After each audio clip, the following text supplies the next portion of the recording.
This is a story set in an age that is now gone, the Cold War.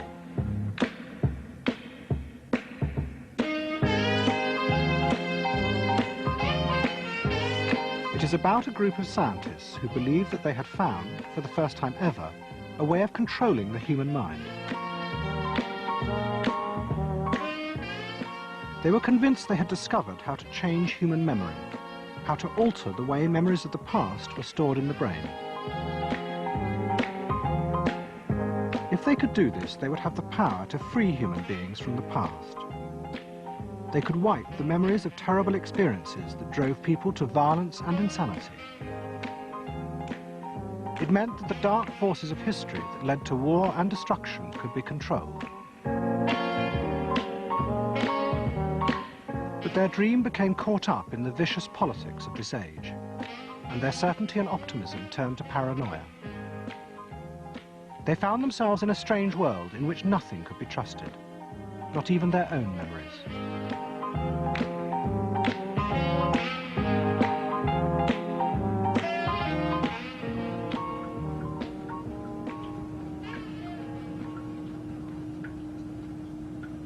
In 1938, a neurosurgeon in Montreal began a series of operations on patients who suffered from epilepsy.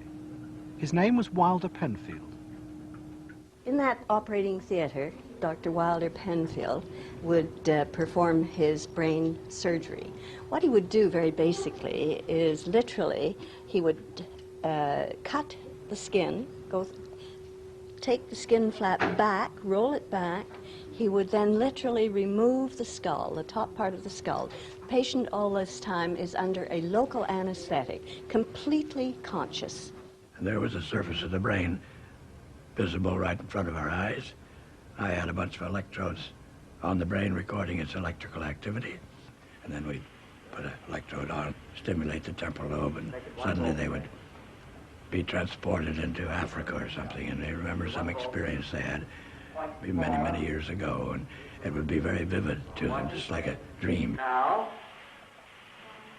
Penfield had begun the operations to investigate epileptic seizures, but he found something that no one had predicted. He seemed to be able to turn human memories on and off at will. From my own point of view, the most unexpected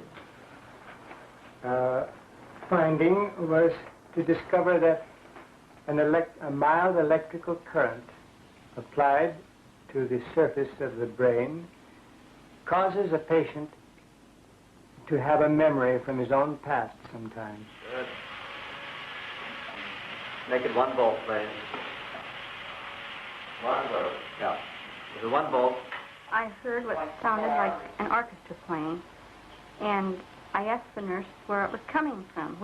And she said, "What music?" And I said, "Well, that music." And then it stopped. Then I stimulated it again, you remember, and asked you about it, and you hummed it. Will you hum it now? You remember it? Yes. Go ahead. Da da da da da da da da da da da da da. Yes, and then when you got to that point, the nurse exclaimed, "I know what it is. It's rolling along together." And you said what? And I said, "Yes, that's what it is." And now?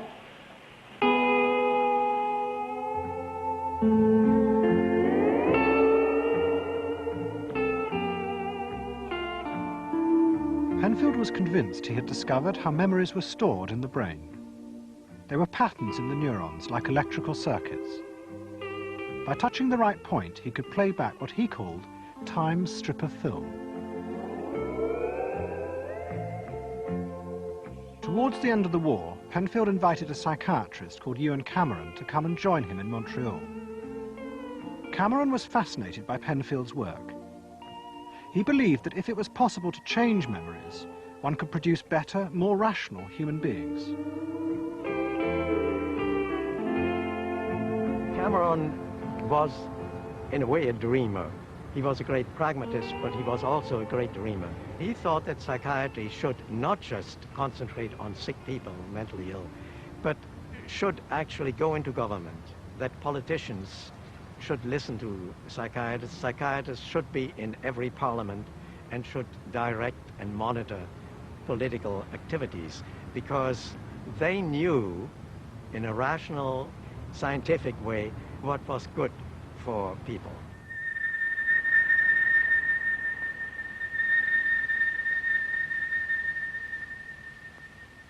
Cameron had been an advisor to the judges at the Nuremberg trials. The experience convinced him that the bitter rivalries of nationalism, which had led to the war, had to be eradicated. Nationalism, he thought, existed only in people's minds as distorted historical memories. If those memories could somehow be altered, one could produce a rational world, free of war. What Cameron thought was that mankind was not inherently evil. When he came back from Nuremberg trial, where he was an expert, he could see that what had happened with prejudice and nationalism leading to World War I and II, he thought that should never happen again. And he hoped that nationalism could be wiped out. People would forget about it.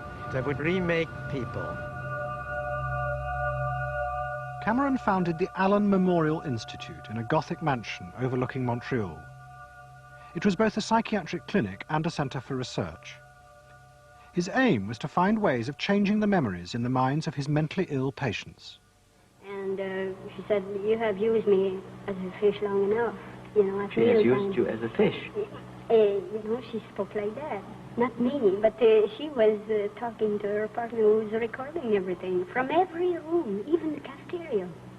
We were looking upon memory as a pattern of circuits in the brain which had got deranged. And if we could change that, if it was a memory which was a sick memory and it could be got rid of and replaced with a healthy memory or a healthy pattern of memories, then he might get success even with neurotic patients.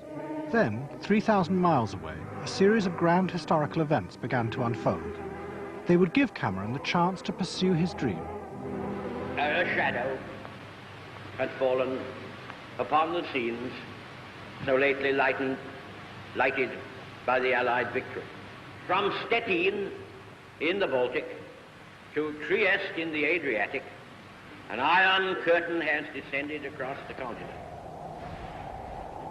As the Cold War began, memory became a weapon in the confrontation between Russia and America. A stream of refugees from the Eastern Bloc began to arrive in the Allied sectors in Germany. To American intelligence agents, the knowledge these people carried with them was critical. America knew nothing of the Soviet Union. Well, the reason memory became important in the Cold War because we were seeking information, and all information is based on memory. When I talk to a Soviet defector, and I'm talking back in the days of the Cold War, I want to know everything that he remembers. Human memory, in the absence of documentary information, was your only source of intelligence, because this person might have information in his memory that may be exploitable for our purposes. But the CIA began to fear that the Soviets had found a way of controlling human memory. As in the show trials of the 1930s, they seemed to be able to program people to behave like automatons. The idea that it might be possible to manipulate memory gripped the imagination of those in power in America. Yes! The Soviet secret police and their offspring in Eastern Europe and China have presented the world with a series of public trials at which prisoners, including some Americans, calmly and apparently without coercion made confessions of unbelievable crimes, espionage, sabotage, treason. To Western observers, these confessions have been so bewildering that a belief has grown that the communists